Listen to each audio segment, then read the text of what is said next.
சில company IPO வரும்போது, அவங்களோட பேரண்ட் கம்பெனி ஆல்ரெடி பப்ளிக்கா ட்ரேட் ஆயிட்டு இருக்க கம்பெனின்னு வச்சுக்கோங்களேன். சில கம்பெனிஸ் வந்து அனவுன்ஸ் பண்ணுவாங்க ஷேர் ஹோல்டர் கேட்டகரின்னு. இது வந்து ஆஃபர் ஸ்ட்ரக்சர்ல ஷேர் ஹோல்டர் ரிசர்வேஷன் சொல்லிட்டு மென்ஷன் பண்ணியிருப்பாங்க. ஸோ டோட்டல் இஷ்யூல இருந்து அப் டூ 10% வரை இந்த கேட்டகரியில வந்து ரிசர்வ் பண்ணுவாங்க. இதுக்கு மீனிங் என்னன்னு பார்த்தீங்கன்னா, அந்த பேரண்ட் கம்பெனியோட ஷேர் ஒரு ஷேராவது நம்ம ஹோல்டு பண்ணி வச்சிருக்கணும். அதாவது எப்போனா, ரெக்கார்ட் டேட்க்குள்ள இந்த கம்பெனியோட ஷேர்ஸ வந்து நம்ம பை பண்ணி வச்சிருக்கணும்.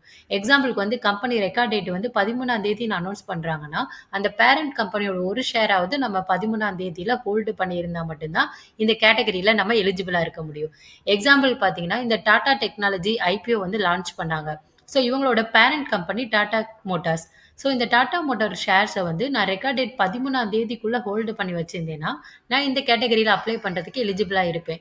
ஜென்ரலா நம்ம ரீட்டெயில்ல ஒரு பெர்சன் வந்து ஒரு அப்ளிகேஷன் வந்து பிட் பண்ண முடியும். ஆனா ஷேர் ஹோல்டர் கேட்டகரியில வந்து நம்ம நார்மலா இண்டிவிஜுவல் கேட்டகரியிலயும் ஒரு அப்ளிகேஷன் பண்ண முடியும். ஷேர் ஹோல்டர் கேட்டகரியிலும் அப்ளை பண்ண முடியும். ஸோ இதனால நமக்கு 2 அப்ளிகேஷன் சப்மிட் பண்றதுனால நமக்கு ஐபிஓ அலாட்மென்ட் சான்ஸஸையும் இன்கிரீஸ் பண்றதுக்கு ஒரு வாய்ப்பு இருக்கு.